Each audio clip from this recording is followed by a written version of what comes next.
Welcome here to Wake Up Call with Dan Tortora on WakeUpCallDT.com, your one-stop sports shop, as well as on MixLR.com/WakeUpCallDT. Hanging out with you in the Travel Cafe Kubal Studios, folks. What's up and good morning? I hope you're all doing well and enjoying life today.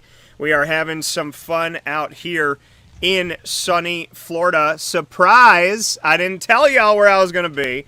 So I'm very excited to be able to have this moment with you and to celebrate out here where sports meets life. You know that Wake Up Call is everywhere. The hashtag Wake Up Call OTR. And so I'm very happy to be here hanging out with you. I hope you're having a fantastic morning. I hope you had a great weekend. And my weekend was jam-packed. A lot of great stuff going on. A lot of stuff to talk about. A lot of things to get into and break down and whatnot. So I'm definitely looking forward to doing that with all of you here today. And I welcome you in proudly, and I thank you for being here. So Wake Up Call with Dan Tortora, where sports meets life, on site, on location, down in the Sunshine State of sunny Florida. And a big shout out to the beautiful, wonderful, oldest city in America, St. Augustine is where we are. So, and tomorrow on the broadcast, you'll be joined by the Sultan of St. Augustine, Mr. Papa Joe. He's going to join us a couple days early because his schedule is going to change up a little bit. So, on today's broadcast of Wake Up Call with Dan Tortora, inside the Travel Cafe Kubal Studios, we got a lot of great stuff coming up for you. In hour number one, it's all Syracuse football, wall to wall. Excited about that. You're going to hear my Q&As after the game with Liberty, the 24-21 win as time expired. You'll hear my Q&A with head coach Dino Babers, as well as quarterback Garrett Shrader, kicker Andre Szmyt, who hit the game-winning 35-yard field goal, and also linebacker Mikel Jones. And you'll get an extended conversation with linebacker Marlowe Wax. I got to spend some extensive time with him following the game. And you'll also get to hear an extended conversation, and my first conversation since he opted out of last season. So we talk about a lot of different things, including everything that went into that decision and what this last couple of years has looked like for Abdul Adams, the running back. So he's going to be joining me in just a little bit as well. Very excited to have him on the show. And then in hour number two, we are going to celebrate the Gold Wave Hall of Fame induction for the LeMoyne College Dolphins. And you'll see the video from the Hall of Fame induction with the president of LeMoyne College, Miss Linda LeMura. Very happy to have Linda on the show. And then you'll get the opportunity to hear from the inductees. So we'll play Jared Corcoran's induction speech as he goes in for men's lacrosse. You'll also get to see Emily Senko Davis's as she went in for softball. And we'll have Andy Weimer's, which is a very unique one with his son, who plays the 9-year-old version of him, which is really, really cool. You get to see that as he goes in for baseball. And really cool to have Andy Weimer featured on today's show because he was drafted by the Tampa Bay Rays, and we're down here in the Sunshine State where Tampa calls home. So you'll hear from Andy Weimer, and you'll hear Molly Reagan's speech as she represented the entire 2005 softball team that went into LeMoyne's Hall of Fame, which is called the Gold Wave.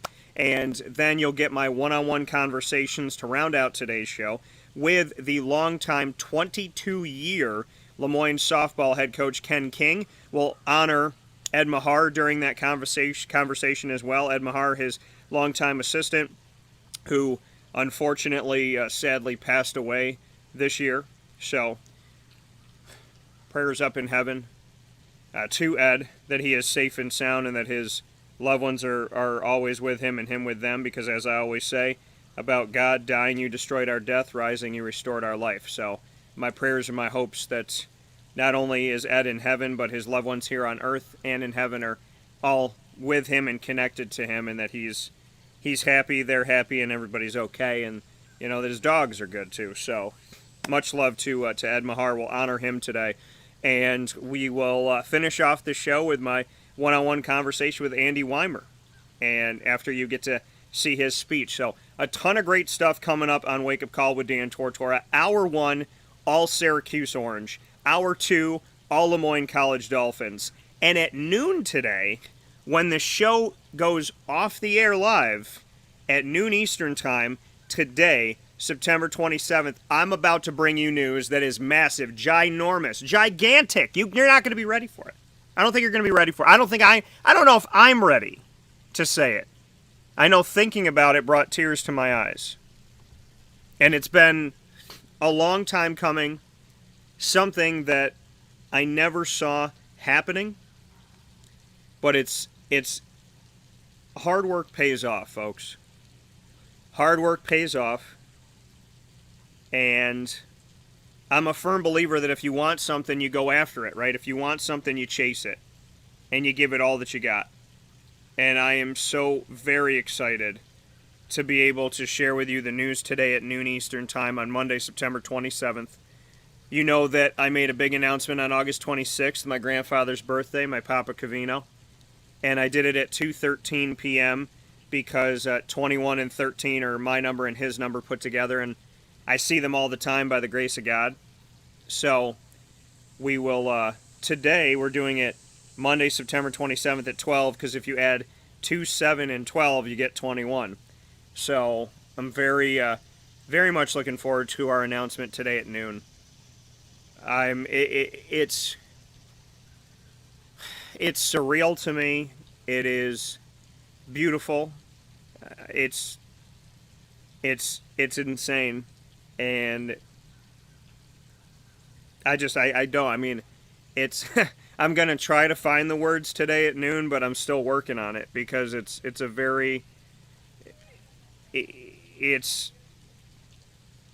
the work and the dedication and the determination to get here, and everything that you put in, all the blood, sweat, and tears, everything behind the scenes that people don't see. And to be able to say what I get to say to you at noon today is undeniably amazing, and I'm very excited about it. So we're going to share that with you at noon today. You're going to find it on social media at WakeUpCallDT, on Facebook at CallDT, on the Twitter, and at WakeUpCall_DT on Instagrams.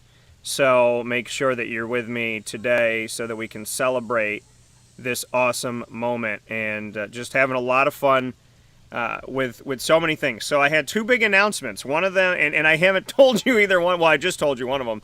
But the fact that I was going to be down here in Florida, I did not make that announcement that the show is going to be down here, and that Papa Joe is going to be joining me, that the Jaguars are going to be joining me. Video Q&As with the Jaguars coming up this week as well. So it's going to be awesome. Good morning to my mom, and shout out to all of you out there. I hope you're all, like I said, having a great morning, having a fantastic start to your day. If your day's not going well, we're going to make it better, and if your day's awesome, we're going to keep it rocking. That's how we do here. So I hope for great things for everybody that's watching and listening, and I thank you so much for being here, because this is really an incredible time in my life, an incredible time for Wake Up Call, and just, it's a very meaningful world that I get to live in right now, and I mean, in general, I love my life. I love what I get to do for a living, and I'm so honored and privileged to be able to give you the news that I'm going to be able to give you today. So I definitely am looking forward to doing that, and I'm excited to do that, and it's an honor for me to do it. So the news, have a lot of good stuff that I'm going to be able, where sports meets life, and just throughout this entire couple hours, we're going to have a lot of fun. So Syracuse Orange football takeover with Q&As in hour one, and we're outside here, so you gotta bear with me there. I had something will fall on the laptop here, but Syracuse Orange football takeover with Q&As from Dino, Babers, and the team in hour one, and 2021 Gold Wave Hall of Fame induction speeches and one-on-ones in hour number 2. So for the LeMoyne College takeover, which I'm very excited about. Very, very excited about all this. So Thank you so much for being here. We got a lot of great stuff coming up for you. We'll take a quick step aside on Wake Up Call with Dan Tortora, where sports meets that thing called life. When we come back, we will be joined by Syracuse Orange football, and I'll have the opportunity to play for you my Q&As with Dino Babers, the head coach of the team, as well as getting into my Q&A with Mikel Jones, the linebacker of Syracuse, as well as quarterback Garrett Shrader coming off of his first start and first win.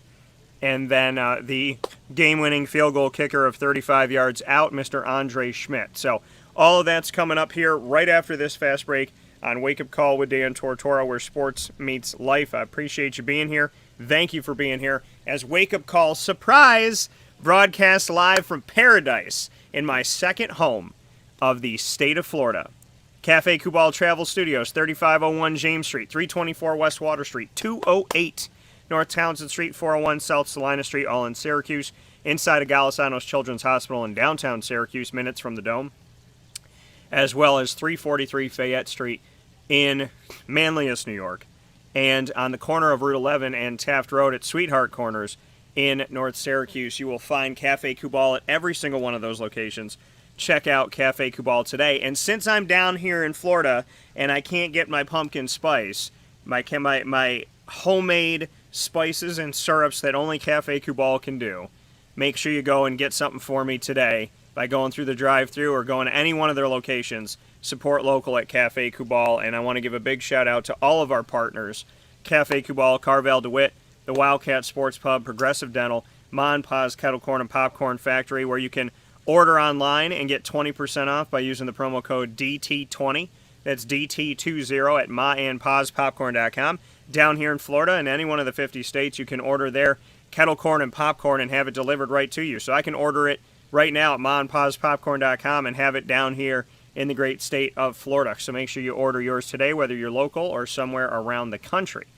Pizza Man, as well as the LeMoyne College Dolphins, Chick-fil-A Cicero and Chick-fil-A Clay, PB&J's Lunchbox, Honda City of Liverpool, Mother's Cupboard, Victory Sports Medicine and Orthopedics, Canine Camp Dog Daycare, Millhouse Market, and Canine Campground Dog Boarding.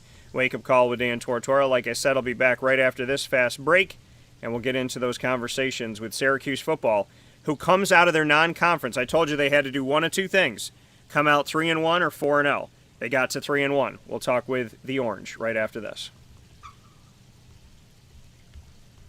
Carvel DeWitt, it's what happy tastes like. Do you know why? Because we make ice cream. Creamy, rich, flavorful ice cream. Not yogurt or iced milk like some of our competitors. Ice cream. Fresh, by hand, daily. For the calorie conscious, we have something new for you. Our new Carvelite. Same great flavor, creaminess, and texture of our regular ice cream with only 35 calories an ounce. So whether you want an ice cream cake, flying saucer, dasher, carvalanche, hard or soft ice cream, we will satisfy your craving with our fresh, handmade regular or new Carvelite ice cream. Carvel DeWitt. It's what happy tastes like.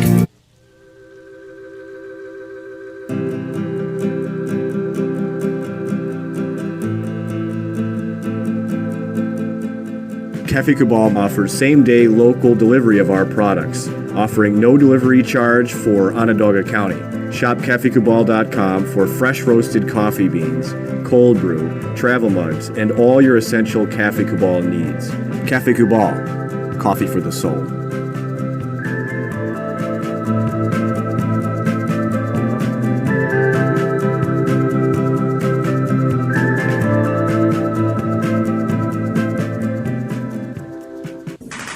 The Wildcat Sports Pub in Camillus, New York is located on 3680 Milton Avenue in the Home Depot Plaza. It is your family-friendly sports bar and restaurant. Folks, some sports bars aren't family-friendly. Some family-friendly restaurants are not sports bars. The Wildcat Sports Pub in Camillus, New York is proud to be both. It is that marriage that you've been looking for years. The Wildcat Sports Pub is your home base for your sports bar and restaurant needs, games for the kids, indoor and outdoor activities, and enough things on the menu to come back every single week and get to try something new. They're open Sundays from noon to 8 p.m., Monday through Wednesday, 11 a.m. to 11 p.m., and Thursday through Saturday from 11 a.m. to midnight. For reservations and party information, call 315 487-2222 for the Wildcat family-friendly sports pub and restaurant.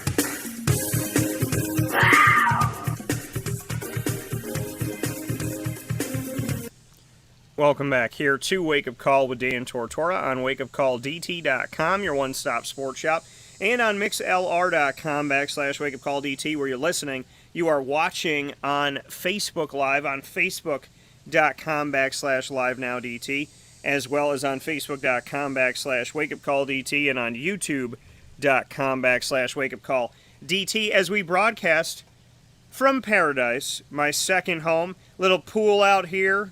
Very excited. Pool, palm trees, sun. It's total blue skies, folks. Like, legitimately not a cloud in the sky. This is how it looked yesterday when I was at the Jaguars game covering Jacksonville up against Arizona. And I want to give a shout out to the Jaguars and the Cardinals. Really, God works in very purposeful ways, very beautiful ways. And I had the opportunity to return to Jacksonville after it didn't even feel like it. Thank God. And maybe that's, because of the incredible way they've treated me over the last 11 years, but it didn't feel like I was, not here for a year, during the Rona, and which I pray to God is gone and that all this garbage is gone, because people should be happy and should be healthy and safe and, not trapped in their houses or afraid to be around people. And, we were created to be a community, right? We were created to be together. So that's what we should do, and that's what we should be. And so we need to get there together. And by the grace of God, we will. So I've been away from Jacksonville for over a year. And like I said, it's credit to God that it didn't feel like a year. I didn't feel that it was really that long. I didn't feel that pain, because I love Jacksonville. And so to be able to come back here after all of this time and have it not feel like it was a long time, and have the first game that I do be Arizona at Jacksonville, is incredible. And it speaks to how amazing God is, because between the two teams, there's 4 Syracuse Orange alumni in Justin Pugh on the offensive line, Coda Martin on the offensive line, Chandler Jones as an outside linebacker, all for Arizona. And then for Jacksonville, with their third-round draft pick, who I got to interview just a couple months ago, Mr. Andre Szmyt, and very happy for Cisco playing safety for the Jags. So a lot of great stuff here. A tough game for Jacksonville. I'll get into my video Q&As with them later on this week, I believe on Thursday. So we'll get to do that together, which I'm excited to do as well. And now we're going to jump into my conversations with Dino Babers, as well as Mikel Jones and Garrett Shrader and Andre Szmyt, coming off of their win over Liberty 24-21 at home. So we're going to start first and foremost with my Q&A with Mr. Dino Babers, and this is what he had to say.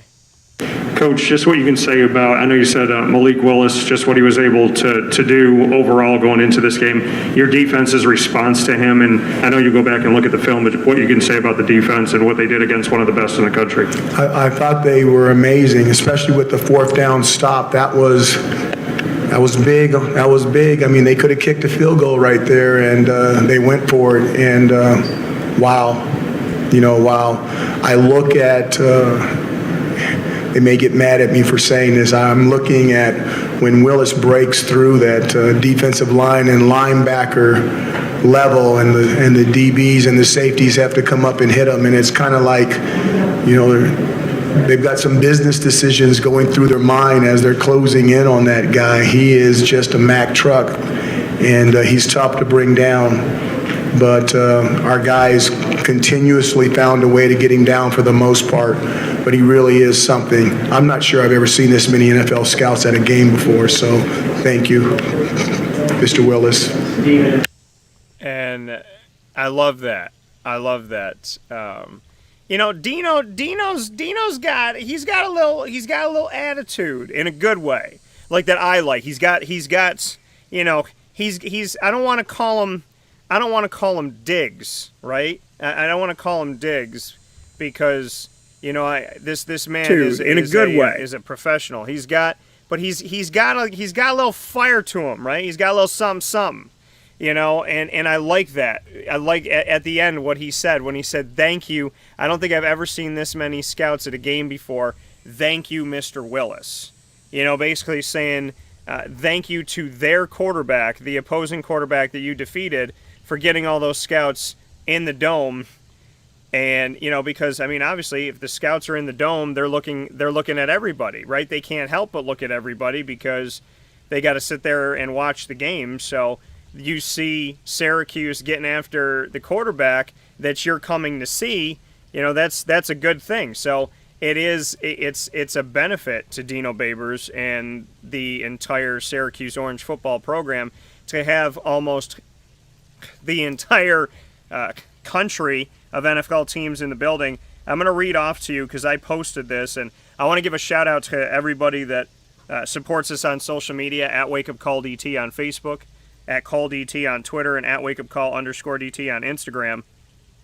And to everybody that responded to this post or read this post or, you know, responds or reads any of them, thank you so much, you know, and we appreciate it very, very much so. The post that I put up of the NFL scouts went out to, I believe, over 180,000 people just on Twitter. So I want to say thank you for that from the bottom of my heart. So taking a look at this, these are the NFL scouts that were at the Liberty at Syracuse game with me in the Dome in the press box on September 24th of this year, 2021. The Washington football team, the Seattle Seahawks, the Baltimore Ravens, the Chicago Bears, the Tennessee Titans, the Buffalo Bills, the Detroit Lions, the Minnesota Vikings, the Atlanta Falcons, the Carolina Panthers, the Cincinnati Bengals, the Dallas Cowboys, the New England Patriots, the San Francisco 49ers, the Pittsburgh Steelers, the Philadelphia Eagles, the New York Giants, the Las Vegas Raiders, the Houston Texans, the Green Bay Packers, and the Indianapolis Colts. So 20, well, there you go with God being awesome again, my number, 21. So with 21, you just saw Miss Mary in the background. So, but with 21 teams there watching what you would think is Malik Willis, the quarterback of Liberty, who's supposed to be the potential top quarterback taken in the 2022 NFL draft. And you see what Syracuse got to do, getting after him. Arguably, clearly, to me, it's not even a question that this was the best that Syracuse has played up against a running quarterback, a dual-threat quarterback, in like 12 years. So to do what they've done and to stop and prevent and to, you know, just affect them the way that they've affected them has been truly incredible, and I give them a lot of credit for that. So a lot of great stuff for... You know, a lot of great stuff for the Syracuse Orange defense as they got after it and got done with a lot of what they were able to do and successfully do against Malik Willis. So I like that. I like that Dino put out there, hey, you know, thanks for coming, so to speak. You know, Malik Willis brought them all in the building, and Dino sent them out of the building with a loss. So I give him a lot of I give him a lot of credit. I give the team a lot of credit for what they were able to do in this matchup. And to go back and look at it statistically as we break this down and see how many times Syracuse was able to get after the quarterback, they had 6 sacks in the game. So you got 21 NFL team scouts, some of them with multiple scouts there, and 6 sacks coming on Malik Willis, as we have Jeff Canton-Arku got a half of a sack, and Jeff Canton-Arku with a half of a sack at linebacker. Cody Roscoe gets himself to 4.5 sacks this season in 4 games, so averaging a little over a sack a game. Cody Roscoe, defensive end, getting it. Marlowe Wax, my guy who you're going to hear from in just a little bit, 3 sacks on the day for the young linebacker. And then we have Kingsley Jonathan, defensive end, with a half of a sack for Syracuse. So great work coming up for the Syracuse Orange. Great work being done by the Syracuse Orange here. Mikel Jones recovered a fumble as well. And so, toward the end of the game, this Syracuse team just played They play. I mean, listen. Did they sputter a little bit on offense in the second half? Yes. Did they have a couple blunder? I don't want to call them blunders, but did they have a few moments defensively where it seemed like the gas was coming out? Yes, in the second half. But they bounced back. They found a way. They made a big play at the most crucial time of the game, and they got the ball turned over and came back to them, and they won it. So to win it in front of the fans, to win it on a Friday night, to go 3-1 in non-conference play, to avenge your loss 38-21 from October 17th of last year against Liberty in the Dome as well, where Liberty had never defeated ever before. Coach, just what you can say about, I know you said Malik Willis. So to never have defeated an ACC team before and to be able to do that against Syracuse, there was a bitter taste in the mouth of the orange. It was a bitter orange. And so to do it in front of the fans, like I said, do it on Friday night, avenge a loss, to do it in front of 21 NFL teams that are there more than likely to see the other side, it's great for Syracuse. And if anything, maybe Sean Tucker's got some stock now in the NFL. Maybe Marlowe Wax has some stock now. Maybe Cody Roscoe has it. Maybe Andre Szmyt has it. So it's definitely good to see that this Syracuse Orange football team not only won the game, avenged a loss, but they did it in front of the majority of the NFL, which is fantastic. So, like I said, I love what Dino had to say. I want to play it again. I want to play again what Dino had to say because I loved it. Just listen because he gets it in there. He gets it in there. Just listen. Just what he was able to do overall going into this game.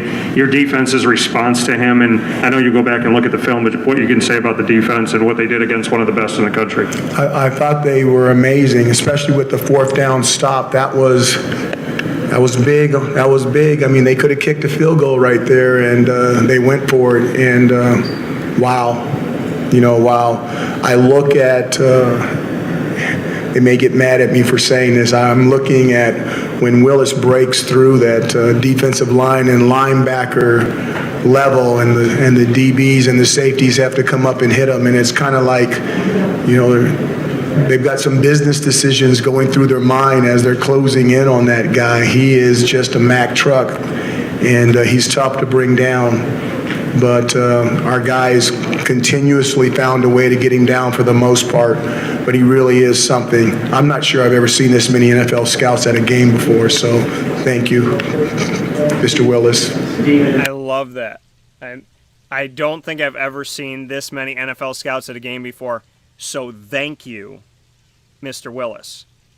Thank you for the free ticket to the concert. That's Dino's essentially saying, hey man, thank you for bringing all these scouts to come see you because they just saw my team win and they just saw my guys too because they came to see you. So, it's like getting an awesome opportunity without having to pay a thing for it. So I love that, Dino. I love that.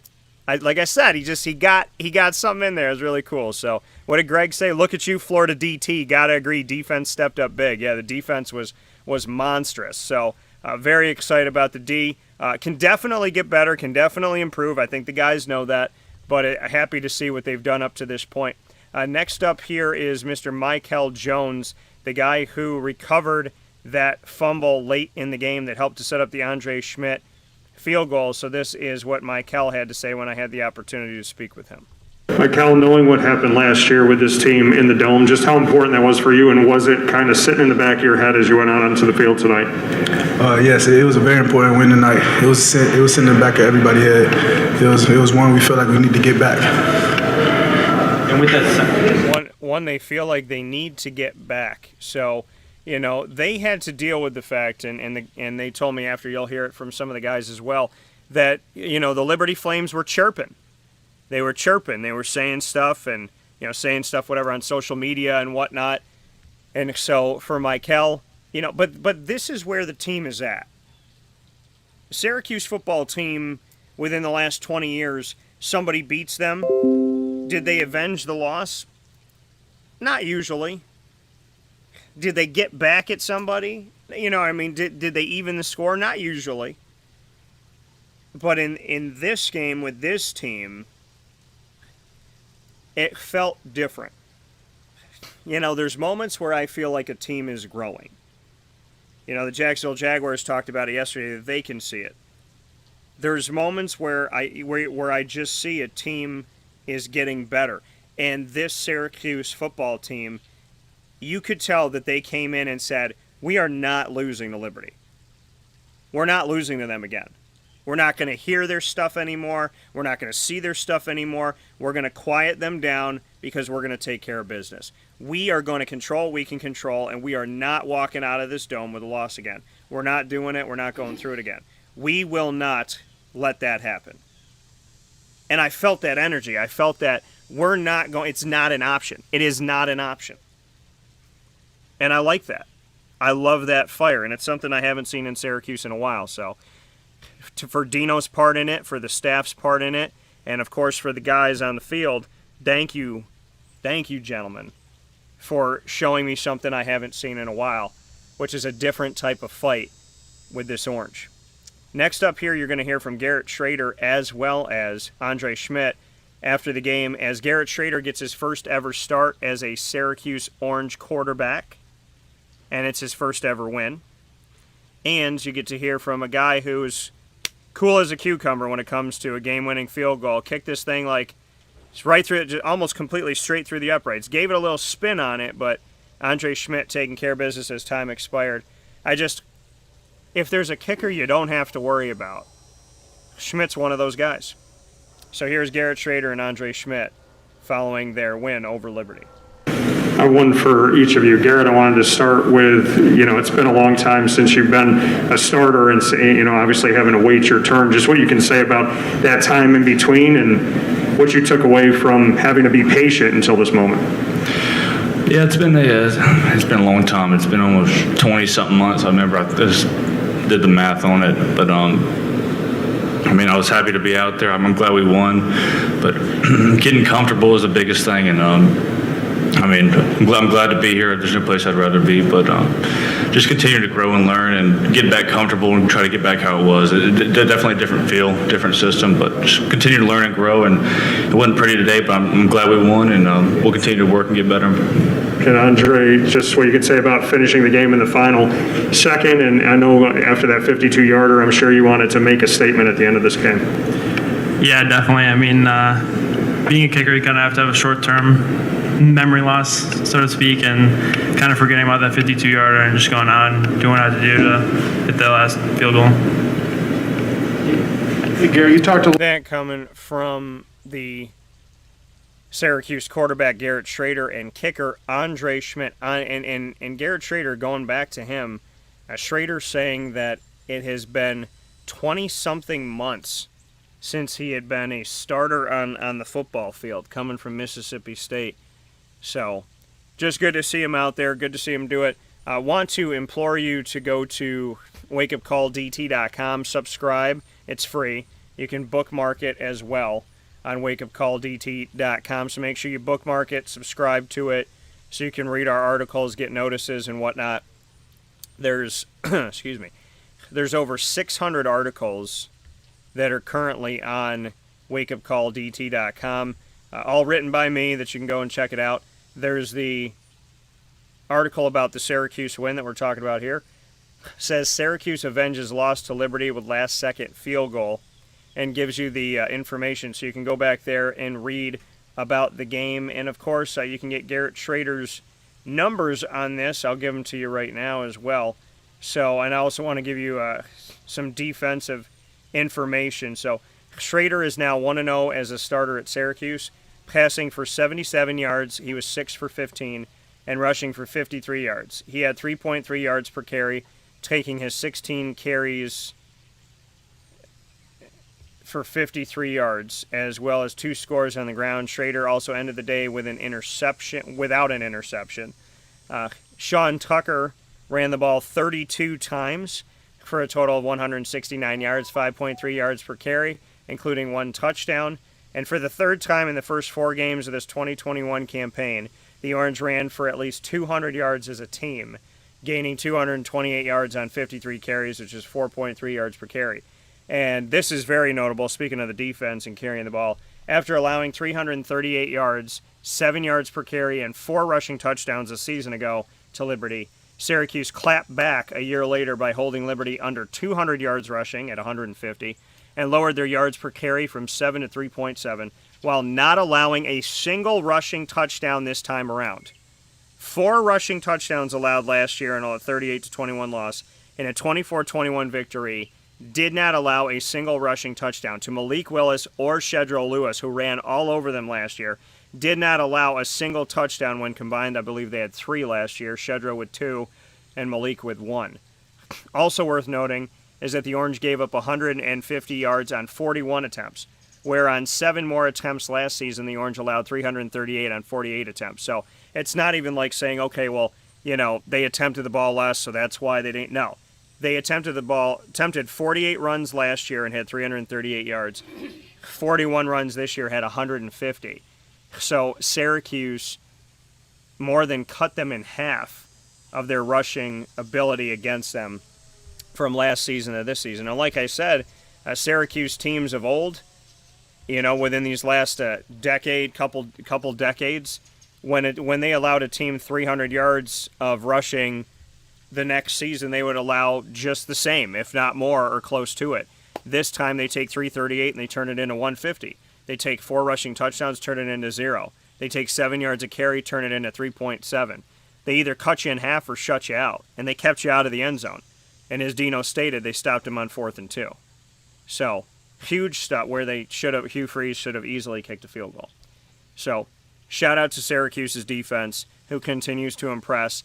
They had a lot of impressing moments last year and a lot of takeaways last year, and Andre Szmyt leading the nation with 13 career interceptions for active football players, and Mikel Jones leading the team with 3 picks last year. There was so much good on the team, but they needed a spark on offense, and Sean Tucker was definitely the brightest spot of the team, maybe the whole team last year, and now we get to look at Andre Szmyt arguably too, and now we get to look at a team that with Garrett Shrader, who will start at Florida State. Dino said, listen, he won this game, so he will get the start at least next game, and we'll see what Shrader can do as we go forward here. Now, Greg said, any comments or explanation regarding the mishaps regarding the center quarterback exchanges in Friday night's game? Yeah, Aaron Service has played all over the field. So I think, Aaron Service being a left tackle, being a right tackle, being a center, can he do it? Yeah, he's proven that he can do it. It's hard, and I don't think that people fully understand. People get frustrated and say, okay, well, Syracuse's center was screwing up, Syracuse's center was doing this, was doing that. Hey, listen, I've known Aaron Service for a long time, and I'm going to give credit where credit is due. This man has played 3 out of 5 positions on Syracuse's offensive line. He was supposed to be the right tackle this year from what I took from it, because that's where he was practicing and that's where he was getting set to play. So my frustration comes from the fact that, putting him in a situation where he starts the season at right tackle and then you move him already to center, you move Vettorello out. So yeah, there's going to be some tough exchanges. There's going to be some moments of adversity because he wasn't supposed to play that position. Now, has he played it before? Yeah.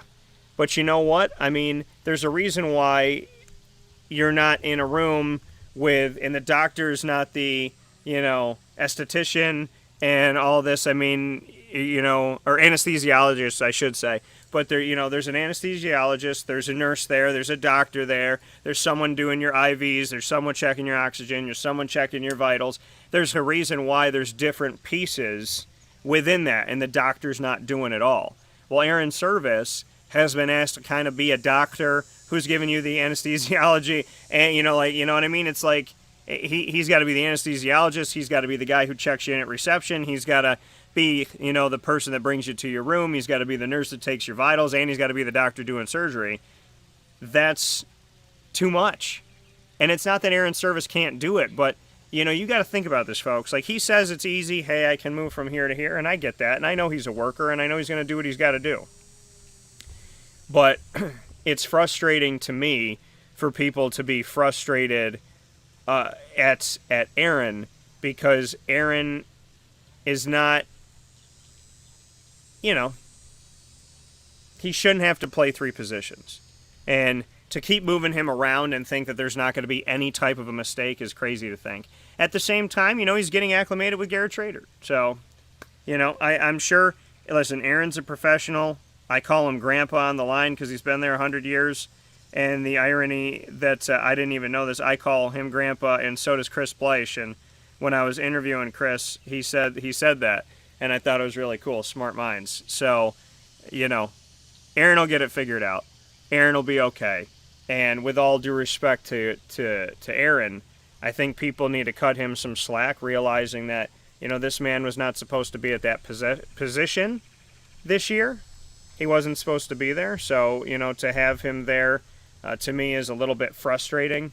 And I just hope that as we step forward, he'll be able to be at a position. And because think about it. If they move him back to right tackle, then, he's going to make a mistake.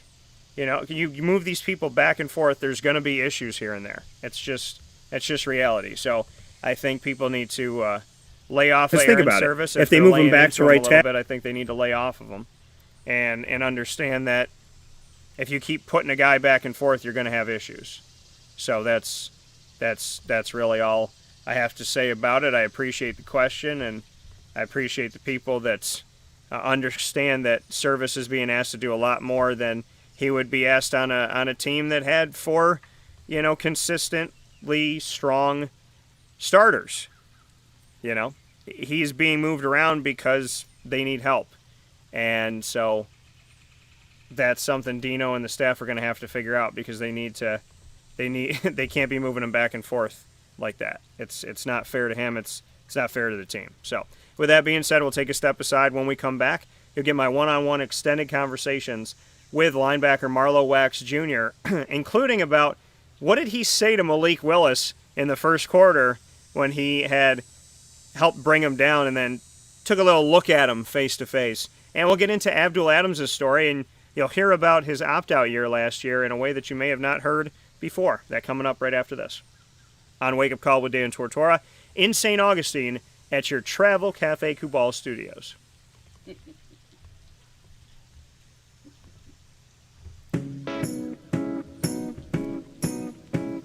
In these unique times, there are those in our community that give us a sense of normalcy and positivity. Pizza Man on 50 Oswego Street in Baldwinsville has been here for you for over 35 years and is here now.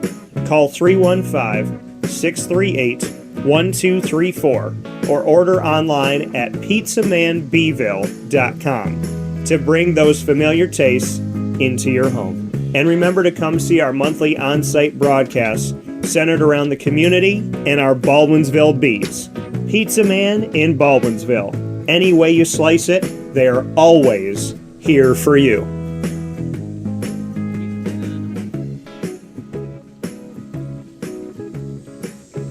This is Jimmer Sikowski, owner-operator of Chick-fil-A Cicero, 7916 Brewerton Road in Cicero, right in front of the Home Depot. I had a deep feeling that God wanted me to do something bigger with my life and to help people, help others. I kept putting Chick-fil-A in my life, and I realized as I was going through the franchise selection process that positively impacted the lives of others was really core to what we do here at Chick-fil-A. First of all, it starts with the food. The food is brought in fresh daily. We bring in local produce. We prepare to order in the kitchen. We hand bread our chicken. We hand spin our milkshakes. It's great food. It doesn't taste like fast food. I think the second thing is the way people feel when they come in a Chick-fil-A restaurant. It's different. We try to treat people with intentional kindness here, which is very different and deeper than good customer service. And so I think it feels remarkable for most people to come in a Chick-fil-A restaurant. And then lastly, the impact that we try to have in the community is very different. It's a big part of the expectation of every operator of a Chick-fil-A restaurant is that they're actively engaged in their community, they're a leader in the community, and they're making a difference. When they realize that what we're striving to do is to shine a little light in their life, that's a very, very different experience than you will have at any other quick service restaurant. And it's that remarkable experience that I think people will emotionally connect with. I'm George Townsend of Honda City with some good advice when buying a new car. The true cost of owning a new car is determined by the appraised value when you trade it. No vehicle appraises higher than a Honda. Next, look for low APRs and deep discounts. You also want low maintenance costs and great fuel economy. That's why my advice to you is to buy a new Honda. Looking pre-owned, visit our Honda Certified Used Car Center. Honda City, 7140 Henry Clay Boulevard, Liverpool, or HondaCity-CNY.com. It would be a pity if you don't shop at Honda City. Our corporate purpose at Chick-fil-A is to glorify God by being faithful stewards of all that's entrusted to us and to positively influence all those who come in contact with Chick-fil-A. And what became increasingly clear from our success in Cicero is that people love Chick-fil-A. And also I think we recognized that, we had a great opportunity to grow the brand and grow our platform. I felt incredibly grateful when I was selected to be a Chick-fil-A operator. I think what it's meant for me, what I've come to realize on a very deep level is that this is a calling for me. It's not a career. It's not a job. The Lord called me to be a Chick-fil-A operator and to use these restaurants to glorify Him and to positively influence other people. I'm blessed. I'm very blessed. Head to Chick-fil-A Clay on 3974 State Route 31 in Liverpool, New York.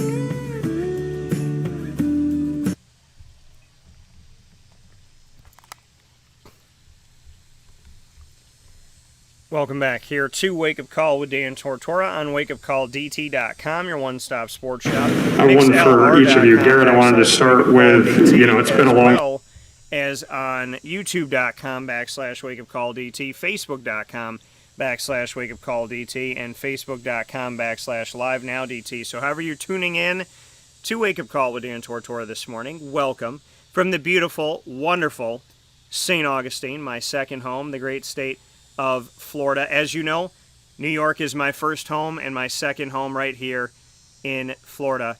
And it's fitting that it's my second home because I got another set of rents down here in Papa Joe and Miss Mary T. And the Sultan of St. Augustine will be joining us live tomorrow, 2 days early. Why? Because he's impatient. We have to talk about Jacksonville. We have to talk about college football. We have to talk about your Gators. Not the Gators that could be in this pond behind me right here, but the Florida Gators. And the fact that they just went up against Josh, don't call me Heupel, that was at UCF when I was covering him just a few years ago. A lot of stuff to get into. Oh, and the fact that Papa Joe and I got you once, twice, 3 times a lady? No, 4 times. 4 times. Syracuse over Liberty. Wake Forest over Virginia. Arkansas over Texas A&M, or for those of you playing the home game, Arkansas. And I think we were 2 of 7 people in America that chose NC State over Clemson. So we'll discuss all of that, and then Papa Joe and I will retire from making picks as we went 4-1 this week with the Notre Dame game going off. I think, we did the UCLA one as well. So... But yeah, Notre Dame found a way. So now they just what they're all about. So a lot of great stuff coming up inside of the Travel Cafe Kubal Studios. I love having you here, folks. It's my honor. It's my privilege. It's a blessing. God is great. And I thank you so very much for being here with me today in the great state of Florida, my second home, the beautiful, wonderful state of Florida. And so big thanks to each and every single one of you that's with us every Monday through Friday from 9 a.m. to 11 a.m. Eastern Time, where sports meets life. Once again on WakeUpCallDT.com, mixlr.com/WakeUpCallDT, and watching on YouTube.com/WakeUpCallDT, Facebook.com/WakeUpCallDT, and Facebook.com/LiveNowDT. And once the shows go live, you can hop into the archives. Search Wake Up Call with Dan Tortora on Stitcher, TuneIn, Podbean, iHeartRadio, Spotify, YouTube, iTunes, Apple Podcasts, and MixLR. And, of course, like I said, you find them all by going and searching Wake Up Call with Dan Tortora on any one of these platforms, and as well as one word, Wake Up Call DT. So however you connect with us, thank you so much for doing that. It is now time to get into my one-on-one conversations with these gentlemen. Marlowe Wax, linebacker for Syracuse, as well as Mr. Abdul Adams, running back for the Orange. These conversations are exciting, and as you know, there's a wake-up call way, and you're about to hear it once again, inside of the Cafe Kubal Studios, 3501 James Street, 324 West Water Street, 208 North Townsend Street, 401 South Salina Street in Syracuse, inside of Golisano's Children's Hospital in downtown Syracuse, as well as on 343 Fayette Street in Manlius, and at the corner of Route 11 and Taft Road, Sweetheart Corners in North Syracuse, New York, their first ever drive-through. Folks, this is Wake Up Call. We are on the road, and we are so happy that you're here. Marlowe Wax, won't you join us? Hello, just what you can say about, I mean, early on in the game when you had put some pressure on Malik Willis, had kind of some words there, just what you can say about that fire that you had early on. Yeah, so Malik's a good player. I know when I was going to bring a fire, he was going to bring it right back. So it was just a friendly talk, having fun out there. For this defense to do what you guys were able to do, especially to make that play toward the end, to force that fumble and recover it, to bail out the offense, just what you can say about the resiliency of the defense tonight. Oh, yeah, definitely. Us guys, we call ourselves the mob, so we feel like, we love making plays, we love staying together, we love seeing each other making plays. And Coach White, he's putting us we trust him, so because he's going to keep putting us in a great position to keep doing those things. Why the mob? Why did you come up with that? We all together. Mob, stay together, and we're going to stay together.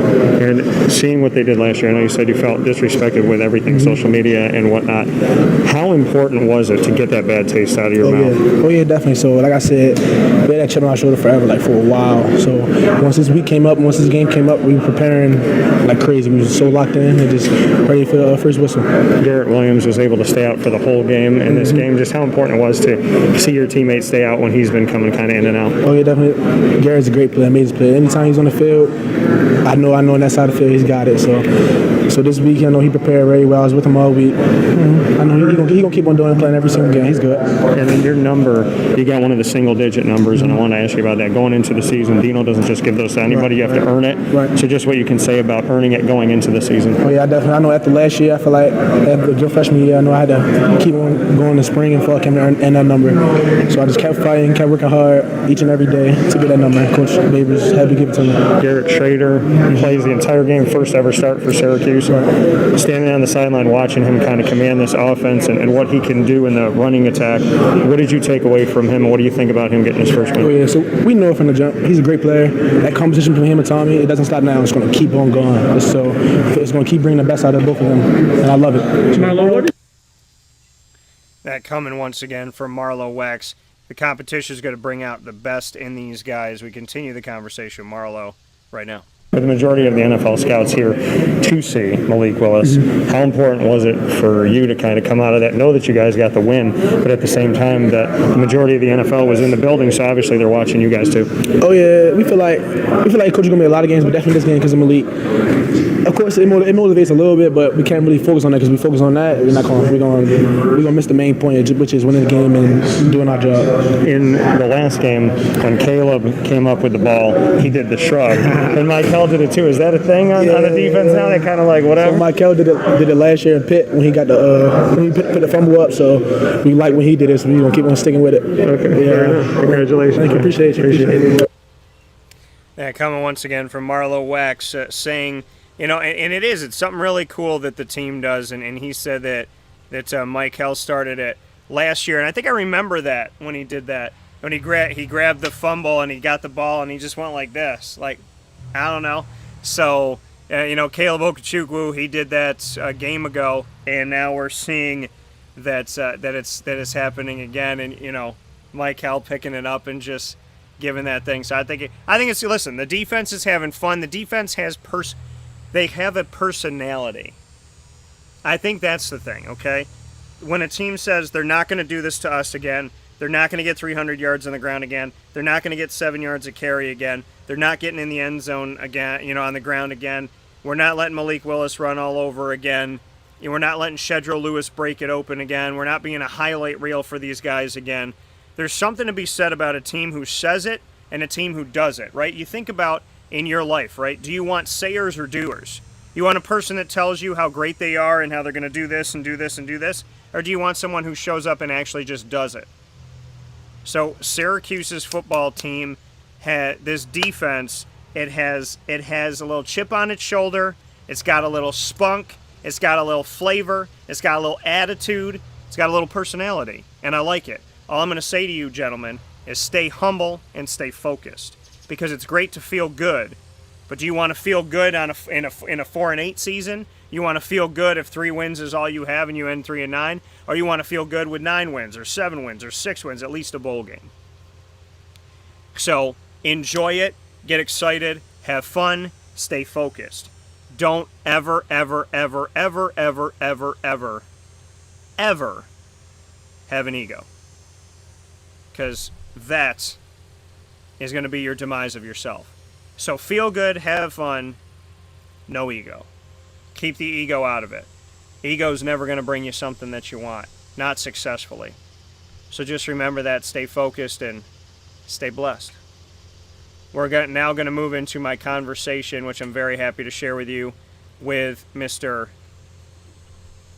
Abdul Adams. And I've been waiting a long time to have this conversation, and here's Abdul. Well, just what you can say about getting this victory. I mean, being on the team last year, you know what it felt like, kind of that bad taste in your mouth when they came here and won in your house, and it's their first ACC win. So did that kind of linger with you guys until now? Yeah, we definitely took it personal. Liberty, they were doing all the talking they was doing. We just wanted to come in tonight and just handle business. For you to spend that season off to decide not to play last year, what went into that decision when you look back on it? It was just something me and my family, we talked it over. We looked at the effects of it, after football and stuff like that. And, I had to make a choice, and, I met with Coach Babers when we met one-on-one, and we was on the same page with everything. When did you and Jared tell the team, and did you tell the team together? It was one of those things where, we met with the coaches, and, we just eventually ended up talking to the guys. Everybody was on the same page. It was a crazy year. It was crazy, man. Everybody was like, they went down at us, but it was like, damn, like those are our guys. It definitely hurt, but we made a mad decision. How close was it to the season? When did you end up actually telling the coaches? It's probably about 2 weeks before camp. That was when we went ahead and made a decision. Yeah. So when you did that, was it kind of maybe a concern for you or family with pre-existing conditions and whatnot? Well, for me, I had some family stuff going on, and also I had, sickle cell trait. So, me and my family, we talked it over, and me and Coach Babers met, and we went ahead and made the decision. So what made you kind of feel safe enough to go out there now after sitting out last year? Of course, there's a lot of things going on that's helping the situation. You got the vaccines. Everybody on the team vaccinated. The coaches vaccinated. So the team's 100%? Yes, sir. Yes, sir. So having that, kind of in the background, is that kind of gone in your mind now that the whole team is vaccinated? Has that kind of just left your concerns? Oh, yeah, because, everybody's vaccinated, so, that definitely helped the situation. So you getting out there and having the opportunity, did you have to get, back into the good graces of the coaching staff? I mean, how did that feel, knowing that, coming out in the depth chart, Sean Tucker was there, and obviously Cooper Lutz and Jared Corcoran, did you feel like you had to work your way back into maybe good grace? Oh, yeah. The running backs, they took care of their business last year. Tuck, Coop, Pierre, Jawar. Man, Javion knew what it was when we got back. Ain't nothing that's going to be handed to you. You just got to work for what you want in life. That's just for anything. Definitely take it one day at a time. I just want to do whatever I can to help the team, whether it be running back, special teams, because I'm a versatile guy. So whatever I can do to help the team, I'm going to do it. What is the versatility that you feel like you bring to this team? I could play special teams. I could catch off the backfield. I could run the ball downhill. Whatever Coach Rivers want me to do and Coach Lynch want me to do, I'm going to do it. Sean coming in and filling in last year wasn't a household name. Now he is. What did it mean to you to see one of your brothers excel the way that he did last year, and then obviously continue that so far this season? I'm extremely happy for him to see a young guy come in like that as a freshman, and come in and do his thing. I'm extremely happy for him, and I know the work he put in. So, and I'm here for him all the way. Any words I could give him, because I've been in college for a while. So anything he asks me, I give him an answer for it. So, we have a very close relationship. Do you feel like you're 4 games in here carving kind of maybe a spot for you in the offense? Are you seeing that come to fruition in a way? Oh yeah, I just come to work every day, come in, practice hard, because I know Coach Baber is going to need me here and there, like mix it up a little bit. So whatever, like I said, whatever I can do, I'm here. Seeing the team run the ball as much as they have been this season and knowing that Garrett Shrader is successful in holding onto the ball and keeping it himself, just what that means with you as a running back, knowing that this team has really leaned on that to the 3 victories that you've had. It definitely makes the offense more lethal because when you got a guy who could, pull it from the running back and just take off, get the first down, and just keep the chains moving, that makes it more lethal for the offense. When you got backs like us and receivers that's out on the perimeter that can catch, so that makes everything more easier for everyone. When you're on the sideline and you see guys like Caleb and Mikel and Kingsley Jonathan and Cody Roscoe and Marlowe Wax and Garrett Williams and Deuce Chestnut and the list goes on and on, Josh Black and whatnot. I mean, do they get you hype? Oh yeah, definitely, because I know those guys personally. Like, those are my boys. Like, off the field, my best friends. We always giggling in the locker room, laughing about everything. So when you got guys like that, and you see them out there doing their thing, you just can only be happy for them. Was there ever a thought that you might not come back? Not at all. I knew 100% I was going to come back. And for you now, after transferring here, hindsight 2020, does it feel like the right decision? Do you feel like this chapter is a good one for you? Oh yeah, I'm happy with the team we got. I'm happy with the coaching staff we got. We all like a family. We come in, push each other each and every day, and we want to finish out the right way. We left a lot of meat on the bone last year, so we want to come back this year and just do our thing. Abdul Adams is blank. Fill in that blank for me. Say that again. Abdul Adams is blank. What's that blank? Man, just whatever I can do to help the team. Thank you, man. Yes, Appreciate it. Appreciate you. Thank you. Yes, sir. Thanks, Abdul. Abdul Adams once again with an awesome conversation. One, like I said, I've waited over a year to have with him, which is why? Why did you decide not to play? Did you think it was the right decision? Were there pre-existing things with your family? What was going on in your life that made you feel that way? Did you feel like you had to get back in the good graces of the coaching staff? All of that. So I thank you, Abdul, for sitting in with me and finally giving me that time. As I tell you all the time, folks, if you want something, you go after it. You may not get it when you want it. It may be something different. It may come a different. What do they say? God has 3 answers to every prayer. Yes, not yet, and no, because I have something better for you. So with Abdul, it was yes, comma, not yet. And I had to wait for it. And waiting was worth it, Abdul. Thank you. I really do appreciate your time, and I respect your time. I respect your decision. I'm happy you came back. I thought you were going to leave. I did. I thought Abdul and Jarvion were going to leave. I thought that was a sign that they were going. And so, but to see you all stay and be a part of the team, I hope it pays off dividends for you personally.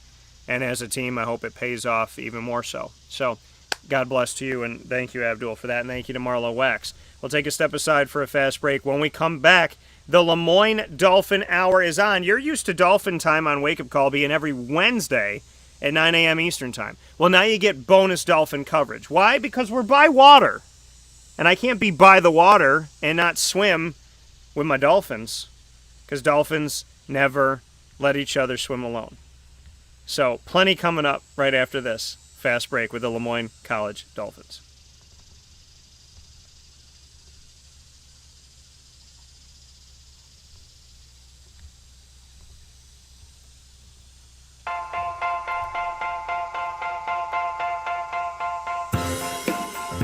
Cafe Cabal Mobile Cafe brings the cafe experience to you. We'll roll out to your neighborhood or office, ready to serve our locally crafted espresso bar to our loyal patrons. Inquire at cafecabal.com. Cafe Cabal, coffee for the soul.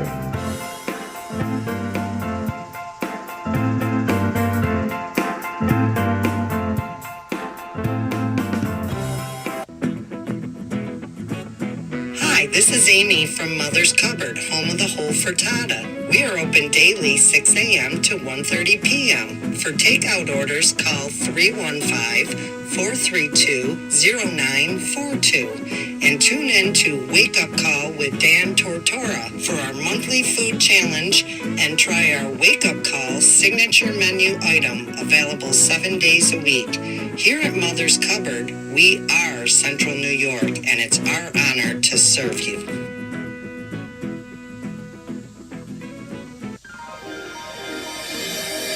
Ma and Pa's Kettle Corn and Popcorn Factory, located on 201 7th North Street in Liverpool, is home to over 40 flavors with more than 200 flavors in their total wheelhouse. Sky's the limit for this sweet and savory Central New York company. Keep it local at your parties, fundraisers, wedding showers, baby showers, and more by calling 315-450-MA-PA. That's 315-450-6272 for popcorn bars with custom flavors and colors at your upcoming event. Make sure to visit them on 201 7th North Street in Liverpool, New York. And for more information, go to maandpassnacks.com. Ma and Pa's Kettle Corn and Popcorn Factory.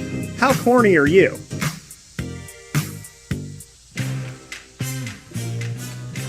Here at Progressive Dental, we understand the importance of regular dental visits and preventive care. Cleanings and checkups are essential to good oral health. We have multiple locations in the Southern Tier, so come visit us in Binghamton, Enwell, Kirkwood, Montrose, and Norwich. For self-pay non-insured patients, we offer the Smile Plan, which covers all of your cleanings, x-rays, and exams for an affordable yearly price. Call 607-754-2273 or 607-754-CARE to make an appointment today. For more information, visit our website at progressivedentalny.com.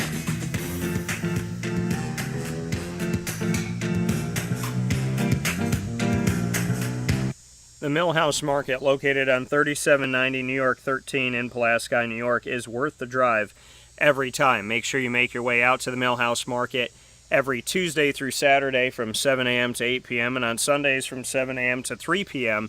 Download their app at the Google Play and Apple App Store so you'll have every piece of their menu at your fingertips, from their homemade breads and desserts to salads, quinoa bowls, rice bowls, brick oven pizzas, and enough seriously, when it comes to these sandwiches, they're incredible. Enough sandwiches to last you all throughout the year. I mean, it's named after the families that helped to settle today's Pulaski, ingrained in our community and ingrained in our taste buds. They are here for you. They have so many wonderful ways to get involved with them, from their general store with local products from local companies, including honeys and syrups and seasonings and clothing and children's toys and soaps and whatnot, to their indoor dining where their bistro menu changes every weekend. So if you go to the Millhouse and you dine in on the weekends, you'll have a new menu every single weekend, to their drive-thru where you can grab your food and go without having to go inside. You can contactless pay and tip on the app. So many ways to get involved with the Millhouse Market. They evolved, excelled, grew, and multiplied during this pandemic because of the great community that supported them and because of the great mind of Rebecca Alford. So to the entire team at the Millhouse Market and to all of you who support them, thank you. Make sure you head out to 3790 New York 13 in Pulaski, New York today. Worth the drive every single time. With that being said, here inside of the Cafe Kubal Travel Studios on Wake Up Call with Dan Tortora, where sports meets that thing called life, it's my honor and my privilege to bring to you an entire hour dedicated to the LeMoyne College Dolphins in their Hall of Fame ceremony called the Gold Wave. So when you get inducted into their Hall of Fame at LeMoyne College, it is the Gold Wave. And the first piece of this Gold Wave is the president of LeMoyne College, Miss Linda LeMura, who had an opening address to get us all started. And I'm very excited to be able to share that opening address with you here on Wake Up Call with Dan Tortora, where sports meets life, as we get set for an hour with the LeMoyne College Dolphins. And just very thankful that I got to go to this event. I want to thank Director of Athletics Bob Beretta for inviting me to this amazing opportunity to be a part of the Gold Wave Hall of Fame for 2021. It really does mean the world to me. We've worked with, Wake Up Call has worked with LeMoyne here for just about a month now, and we have done so many things in such a short amount of time. if this is showing you what's to come, then buckle up because there's a lot of great things coming our way. We have hit the ground running, and we've done about what feels like months and months and months of work just within not even one calendar month. We've really tried to put a lot out there for LeMoyne content in this multimedia marketing partnership, and I'm so gracious and so thankful to Bob Beretta and Linda LeMura and Steve Evans and Craig Lane and really everybody that's helped to make possible, that we can do what we're doing with Wake Up Call with Dan Tortora, because it takes a team, it takes a village to do Craig these Lane things and to be able to work together and find a place, to just find a place that's good, find a place that you can work with and really enjoy and appreciate. So it makes me very happy to work with these wonderful people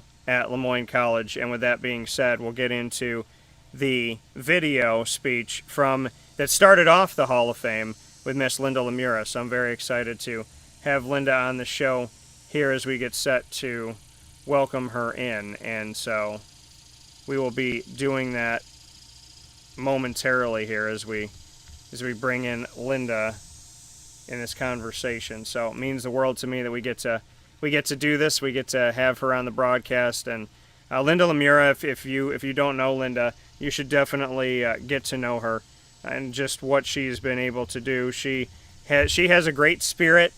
I love following her social media because of how she is. I mean, she took a picture of a little girl that was there supporting family at the volleyball game over the weekend, and just she said, how can you capture it any better than showing this girl? And it's just a beautiful thing to see that, and to see just how Linda is and how Linda really connects herself to the community. So it means a lot to me to see her and to see just how special she makes everything at LeMoyne College. So I want to thank Linda for that. And with that being said, I am more than happy to welcome in the video here as we check it out this morning. In 2005, I was a new dean here at LeMoyne, Dean of Arts and Sciences. And I remember thinking about the women's softball team at the time. They were such an inspiration for me. They were headed during commencement time to a championship game, and a couple of the women who were graduating, I hope you're here today, they couldn't make commencement, and their families were disappointed, right? We had to do the double dip. How do we get them, graduated and at the same time participating in the games? So we fabricated a little mini commencement for them in the chapel, where someone played the piano and we pretended to march in. We put our regalia back on. It was something that I always remember, since that time, because it was a symbol of LeMoyne. And are you here by any chance from the class of 2005, the women whom we graduated? Do you remember? Wasn't that amazing? Yeah, right? I had chills. I just had chills. It seems like yesterday, doesn't it? Well, anyway, that moment set the tone for what I knew was an amazingly special scholar-athlete situation here at LeMoyne College, something that we would always revere. There's something special about athletics at this college. There's a spirit and an esprit de corps that is second to none, and I've been around college athletics for a very, very long time. This place is special, and it's not just because I'm a freshman, although that doesn't hurt. Last thing I want to say, we're so fortunate to have Father Downer here to join us. We're just thrilled that he's here. Every time he speaks, he inspires me. He just said, those sounds of the little kids are the most beautiful sounds on the whole planet. And so that coming from Linda LeMura here, there was some technical difficulty with audio during the induction, but you can see all of these videos simply by going to youtube.com/wakeupcalldt. That's youtube.com/wakeupcalldt. And my special with Ken King is here for you. So we're going to bring up my conversation with Ken, and I'm very excited to be able to bring that to you. So these other pieces you will be able to get to and listen into. That'll come through to you on YouTube, but did come through low on the day of the honoring. But I do want to make sure that we get these here for you, and so I'm excited to share what's coming up with Mr. Ken King, the 22-year head coach of the LeMoyne softball team, as that conversation is going to be here with you right now. We'll be able to enjoy this together and celebrate this together. So excited to have Ken on the broadcast here with us, where sports meets that thing called life, and very much looking forward to this. So thank you for being here. Thank you for being a part of the show. As you can hear the beautiful wildlife out here. This is a great St. Augustine. And so as we get set to welcome in my conversation with Ken, I'm very happy to share that with you here today. 2005 team honor. This is a great honor. We had many very strong teams. This one, in particular, held their own from our comeback in the regionals, where we won the first game, lost our second, had to win 5 straight to win the regionals. An unheard of thing, to where even our beloved ex-AD, Ted Rockwell, said that's one of the single greatest athletic occurrences, events he'd ever seen, coming out of the losers record to win that. But it was a special team, and you're seeing them all here today, just special people, special families, a real tight connection. When you see Molly speak on behalf of the team, what did her words mean to you? And I know she said a couple times, greatness meets goodness, which is important at LeMoyne. Well, Molly, our 2003 team was also inducted 6 years ago, and Molly was a sophomore on that team, and she drew the short straw and had to speak. And she did outstanding. So when I came this year, I said, "Got to ask Molly," and she has such a way of projecting everybody's thoughts that she didn't touch on softball a lot. She touched on everything else, and that's what these teams had in common. Just the fellowship, the friendship, the family. Ed and I used to speak about team ownership, because we'd call them at 8 in the morning for a noon game, and it snowed the day before, and they had to come shovel off the tarp before we could get it through. They came down grumpy, but they knew they had part ownership in what our program was. They also knew they had part ownership in suggestions and asking about things that maybe we could do or try a little bit differently, and we'd work them in when we could. You know, to have a team that would shovel and move the tarp and all of that, like you just brought up, it's one thing to be a student and then to be an athlete, but to go the extra mile and to really be responsible for just getting the field prepared, just what that meant to you. Yeah, we knew, and it became such an institution that the parents would jump in. We had some parents on their senior day that you could tell they were sad. This is the last day they could help prepare a field for a home game. And you could see the sadness in their eyes, because they really loved it for the 4 years too. You mentioned Ed Mahar, and obviously what he's meant to you, what he's meant to this program, and a tragic moment for everybody that knows Ed and for the LeMoyne family. How do you remember Ed in your daily life now? That's a tough question, because I'm going to speak a little bit later to the softball community from LeMoyne and talk about him for a little bit. And thoughts come in from all different angles, from the technical part of the game to the fun-loving guy to the 17 years we spent together. Probably the biggest thing, the last picture they showed of him on the video board was he was a bullpen catcher for the Syracuse Chiefs in the 80s, and he was a kid at heart. In fact, even in his last couple of years that we coached together, he still would do things, and a couple of girls, "You're acting like a kid, Ed," and he would turn and say, "Thank you." That he brought passion and positive energy to everything we did. And together, the two of us together behind closed doors, we'd say a few things. I've got to do this better. This didn't work out. But in front of the players and everybody, where we knew that it would be taken seriously, he was always positive.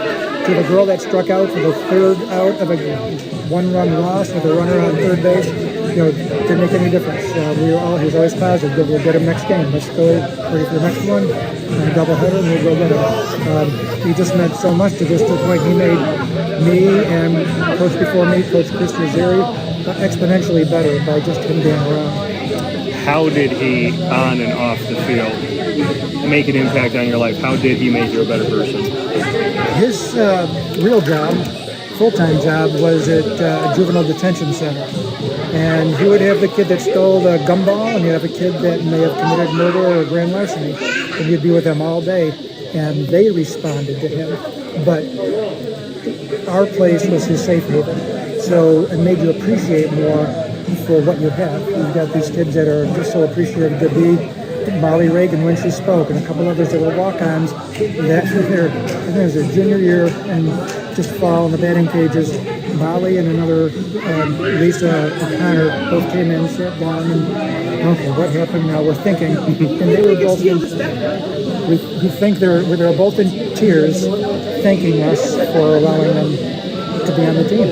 We're allowing you. You guys earned it. You guys, and that's kind of what we hoped we would generate, where everybody on the team was a part. Everybody on the team was so happy to be around everyone, and that part again came from Ed, because they knew his story. They knew big family, mother, and like 5 or 6 siblings.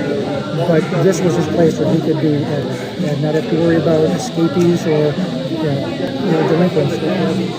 That coming from Coach King. Coach, we appreciate it. Look forward to talking to you soon. Okay, thank you so much.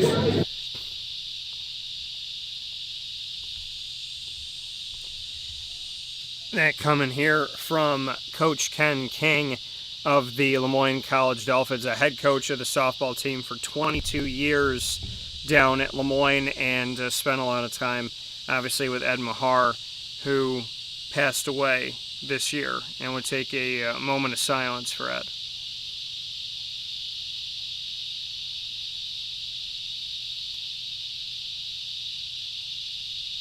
As we celebrate what he's done, celebrate what this 2005 team has done, celebrate what Emily Senko Davis has done, we thank you all for being here on Wake Up Call with Dan Tortora.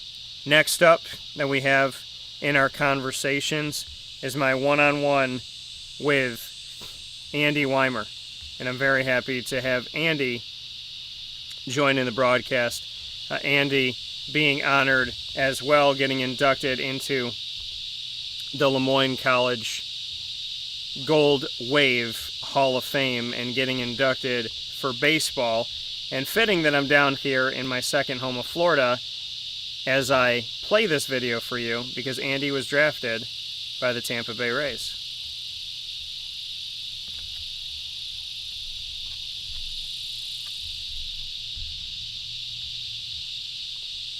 As we get set to welcome this conversation here to Wake Up Call with Dan Tortora, where sports meets life. We appreciate you being here, hanging out with us on Wake Up Call.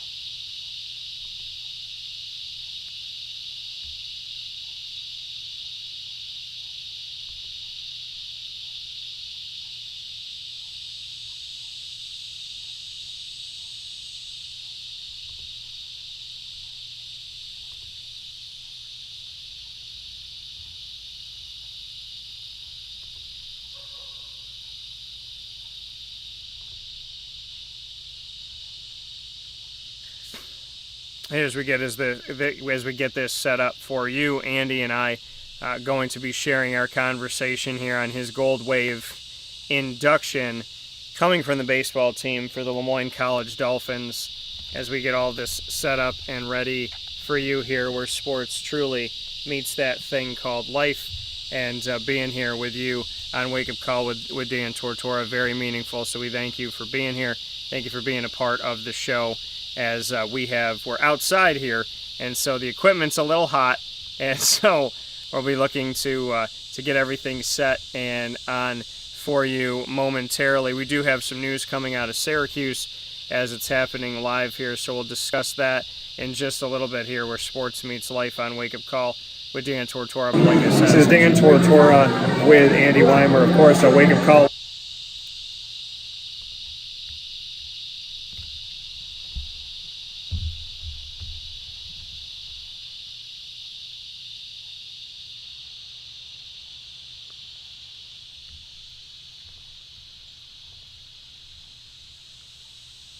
as we look to get this set for you. Like I said, information coming out of Syracuse University.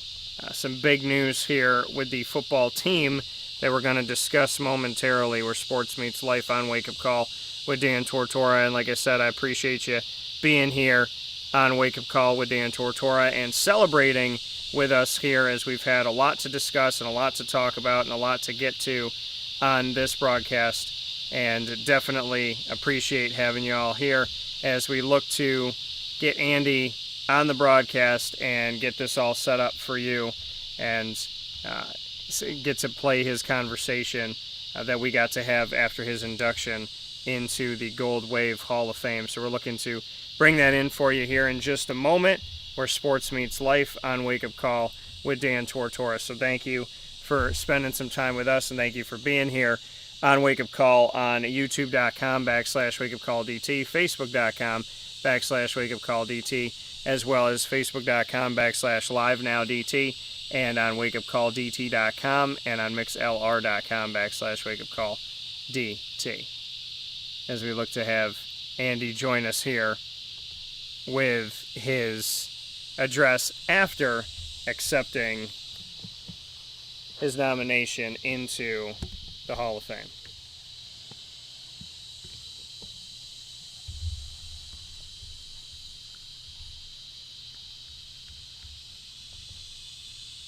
And we'll take a quick step aside here on Wake Up Call with Dan Tortora. So when you're in Florida and it's very, very hot, sometimes the equipment gets hot too. So we'll take a step aside for a fast break. We'll be back right after this, where sports meets life.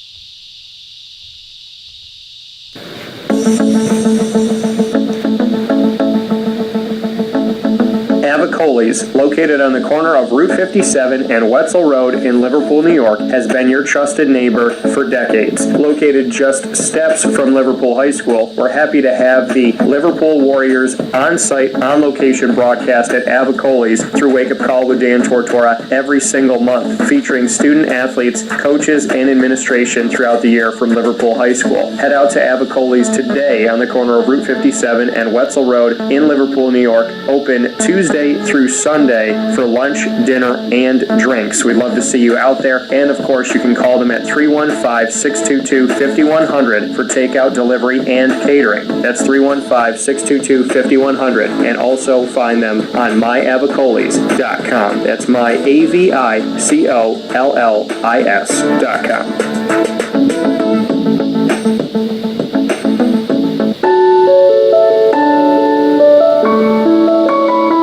Peace of mind when you're out of town that your furry-loving friend is safe and sound means taking them to Canine Campground, because we all know that when it comes to the love of our pets, it goes well beyond the call of duty to make sure they're safe and sound. Right, Lily?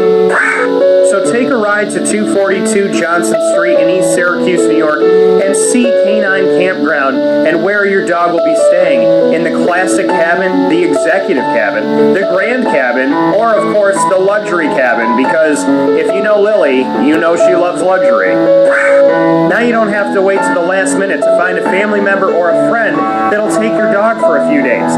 Call Canine Campground at 315-299-4013. That's 315-299-4013. Their drop-off and pickup times are Monday through Sunday. Check K9campground.com for more information. That's the letter K, the number 9, and campground spelled with a K.com. K9campground.com. When you're going out of town, bring your dog to Canine Campground.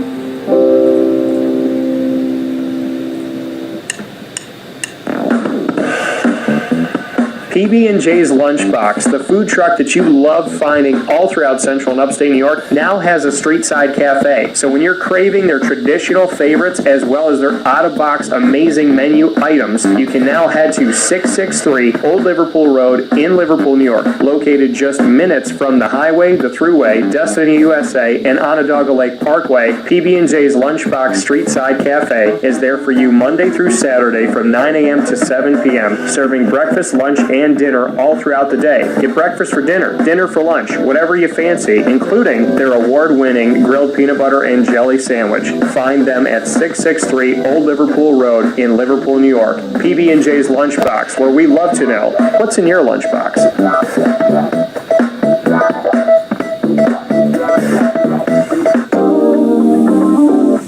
As a patient, what do we want?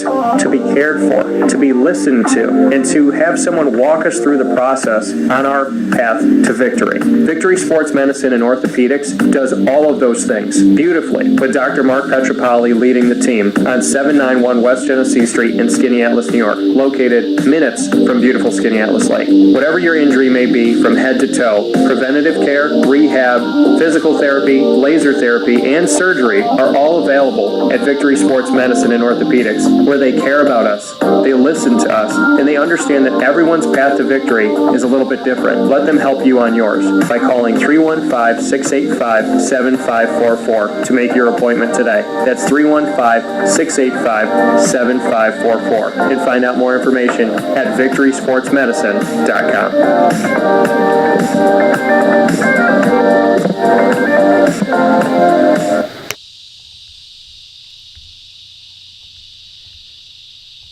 Welcome back here to Wake Up Call with Dan Tortora on the road. Hashtag Wake Up Call on the road, or hashtag for short Wake Up Call OTR. That's Wake Up Call OTR. So find me here on the road inside the Cafe Kubal Studios, 3501 James Street, 324 West Water Street, 208 North Townsend Street, 401 South Salina Street, and of course, those are all in Syracuse. You can also find Cafe Kubal inside of Galisanos Children's Hospital in downtown Syracuse, as well as on 343 Fayette Street in Manlius, and on the corner of Route 11 and Taft Road, Sweetheart Corners, right there in North Syracuse, which is their first ever drive-through. We are here into hour number 2 with the LeMoyne College Dolphins, and it's time to celebrate those Dolphins with my one-on-one conversations. You just heard from Ken King, and now we're trying to get you all set up and ready to go with my conversation with Andy Weimer. We could share that with you here on Wake Up Call with Dan Tortora. Excited to have the opportunity to share this conversation with Andy Weimer as we look to get it all locked in here and ready to go, if we may. And so then you can tune in here and hear what Andy had to say when I had the opportunity to speak with him following his induction speech at LeMoyne College, and very much looking forward to sharing this with you, sharing this time with you, and sharing this opportunity. Andy, you had one of the most incredible speeches I've ever seen, one of the most unique ones. When did you come up with it? Yeah, a couple weeks ago. I had one written out, the traditional thank yous and blah, blah, blah, and those are great, but I wanted to do something a little different. So I did a Google, and I found that there was a guy that did something similar. He was drafted or inducted into the NBA Hall of Fame. So I just did a little twist on it, having my son be me. And having your son be you of the past. What did your son think when you asked him if he would do it? He's a lot like me, so he's very responsible, and he knew it was important to me. We practiced a lot. We worked on, inflection and not making it just reading. Yeah. More of a conversation. He enjoyed it. Now, your dad was here as well. Yep. So to see your father out there while you were doing this with your son, 2 questions. What went through your mind and heart, and how did you not cry during this? So I choked up a few times, but I caught myself, and I just didn't make eye contact with him. That was key. Now, for you to kind of look back on this time, did you think about that, even before you had this idea to do this with your son? Did you think back of what you would say to yourself in the past? Because I think we all kind of have those moments of what advice we would give. Yeah, I tried to do like a advice/story, so it wasn't all like do this, don't do that. It was more of a guess what's coming next. Yeah, I always say that you don't want to have regrets, but you do have to learn from the past and move forward, and it's kind of a good way to do it. Believing in yourself through adversity and people who didn't think you could do it. What would be your advice to someone out there right now that has naysayers, has haters, or maybe has some doubts? Yeah, you can go in one of 2 directions. You can let them win, and that will own you, and you won't achieve what your heart and mind and soul are set on, or you can use it as fuel, and that worked for me, and here we are. When you hear your name called by the Tampa Bay Rays after everything that you had worked toward, just what that'll always hold in your life. Yeah, that was in the days before the draft was on TV, so hearing it over the internet was just still echoes in my head. You told your 9-year-old self when your son was up there and you guys had this speech together, you said a lot of different things, but you said, believe in Jesus. How important is faith in your life, and how important is to instilling that with your children as you move forward as a father as well? It's number one. We spend every Sunday together. We do church school as a family through COVID. I've instilled in my kids, we're all mistake makers and we all do things that we shouldn't, but nothing's more important than asking for forgiveness so we can save our souls. You're here being inducted into the Hall of Fame at a place that has meant so much to you. Just what this moment will always carry in your life, that you'll forever be a part of the Hall of Fame, and that your children will be able to come here even when you're not physically here and be able to see you here as well. Yeah, I thought about that. I'm a big history guy and thinking about the future, and this school, this institution, all that it stands for, and my little plaque will be here long beyond my days. My great-grandchildren and so forth will be able to see that I made a little impact. Final thing here, now that you can reflect on this, I'm sure, driving up to LeMoyne for this honor. Why LeMoyne? Why did you come here? So that's a great question. I had a cousin who attended here, and I mentioned her, Erin, in my speech. She was here when I was 9, and she always raved about it. I liked that it was Jesuit, it had a Catholic base. It's not far. I'm not necessarily a homebody, but I didn't want to go too far away, but I want to be far enough. I had talked to the coaches who were here at the time about an opportunity, no scholarships, nothing like that, but you could get a chance, they said, and you're a decent athlete, come and try it out. So I did. Coming from Andy Weimer, plenty more coming up with him on Wake Up Call with Dan Tortora. Andy, congratulations. Yeah, thanks. Appreciate that.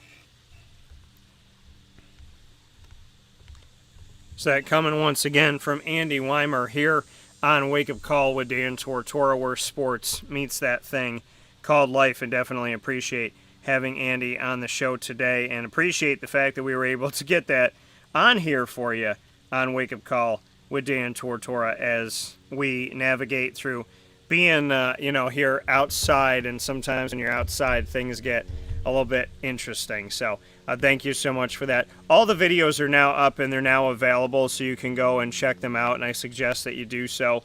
You can get all of the videos with their audio all set and ready to go on youtube.com/wakeupcalldt. That is with Linda LeMura, as well as the 2021 Gold Wave induction speech from Jared Corcoran of men's lacrosse, the induction speech from Emily Senko Davis of softball, as well as Andy Weimer's speech with his son, who played his 9-year-old version of himself.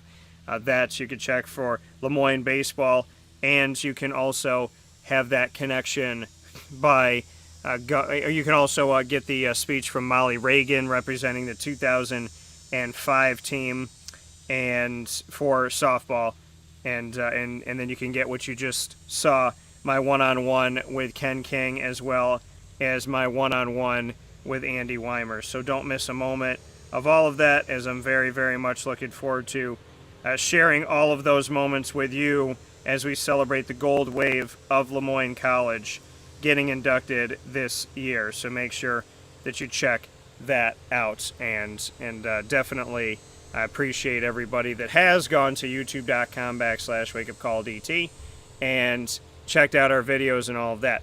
News that's coming in here, folks, that we have going up right now is that Jarvion Howard, who I actually, ironically, made mention of, the fact that I thought him and Abdul were going to leave. I thought, saying they were sitting out for COVID, I thought that was a way of eventually, finding their way off the team.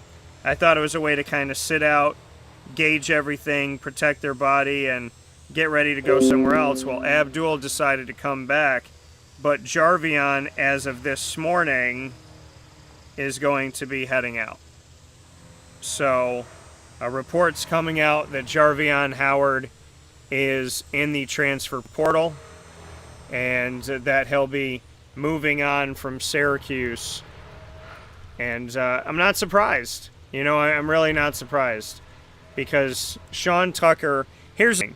When you get injured, or in this case in the COVID year, some guys decided not to play, you put yourself in a position right now where once you're there, once you've made the decision, like, okay, you know what, I'm gonna sit out, or you get hurt, whatever it may be, when you're in that type of situation where you're off the field or off the court, someone can take your job.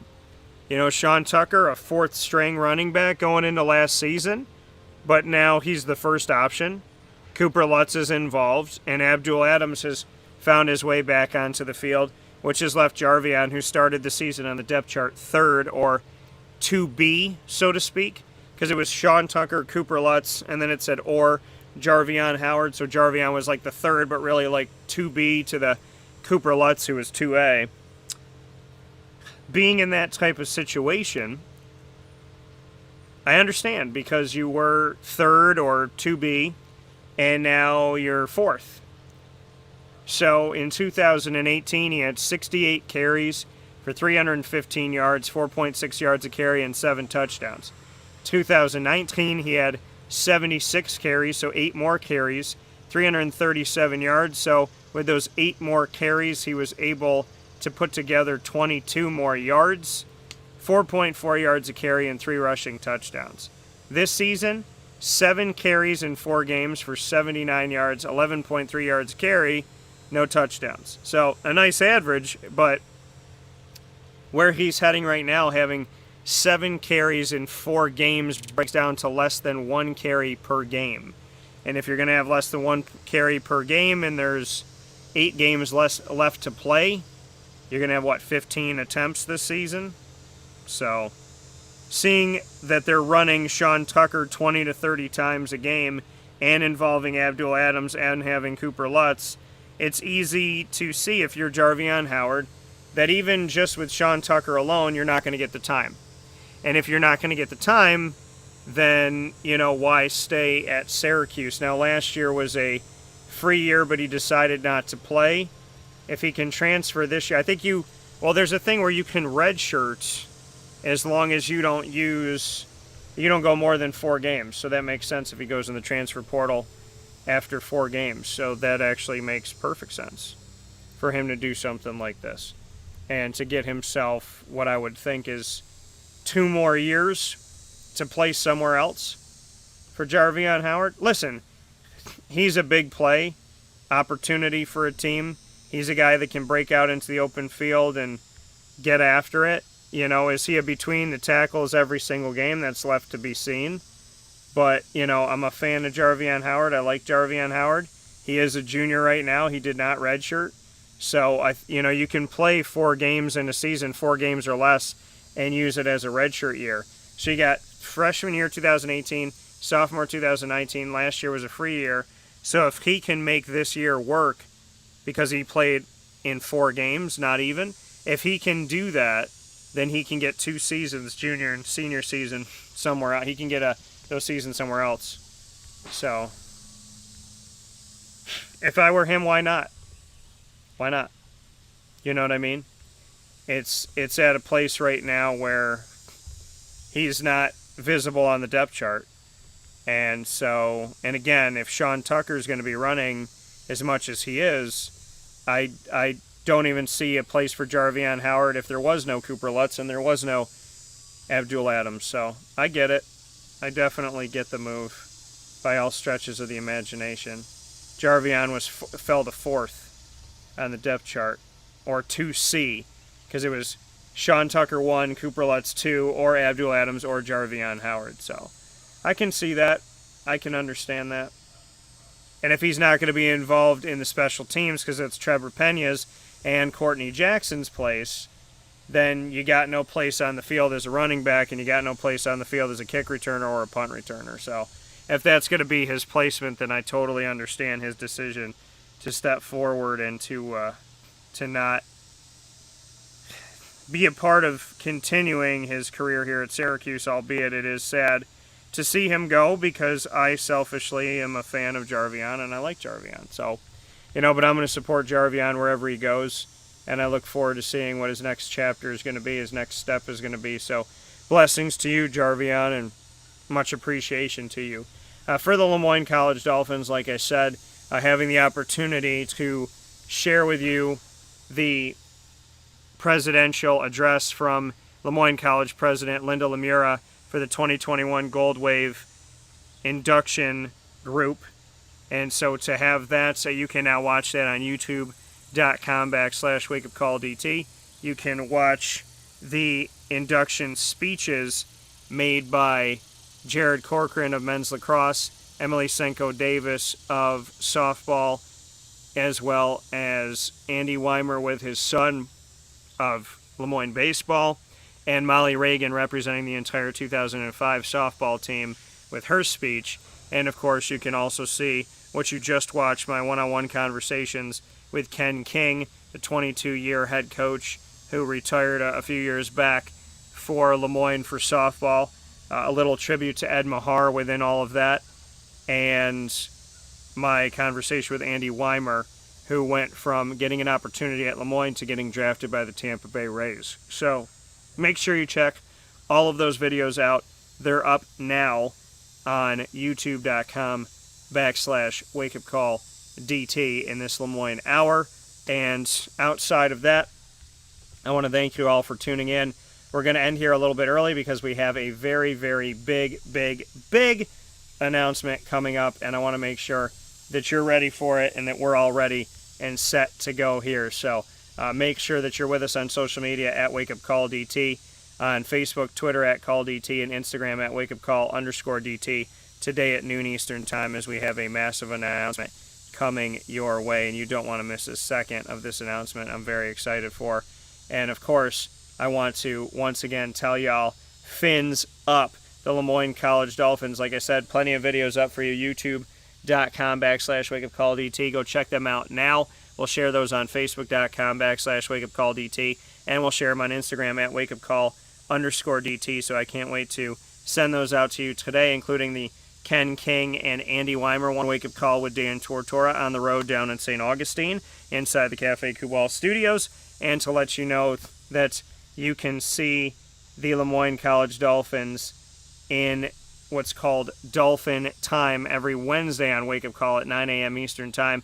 AD and DT, the first and third Wednesdays with Athletics Director Bob Beretta, and Dolphin Dive on the second and fourth Wednesdays with student athletes, coaches, and staff members inside of the LeMoyne Athletic Department. An all-new Dolphin Dive comes up this Wednesday at 9 a.m. Eastern Time that you won't want to miss a second of, as I'm very excited to bring that to you. So with that being said, I hope you all have a tremendous day. Find us at noon on Facebook at WakeUpCallDT, Twitter at CallDT, and Instagram at WakeUpCall_DT. Can't wait to share the rest of the week with you down here in the Sunshine State, my second home of sunny Florida. And in the meantime, God bless, no stress, do your best. I'll talk with you soon here on Wake Up Call with Dan Tortora, where sports meets that thing called life.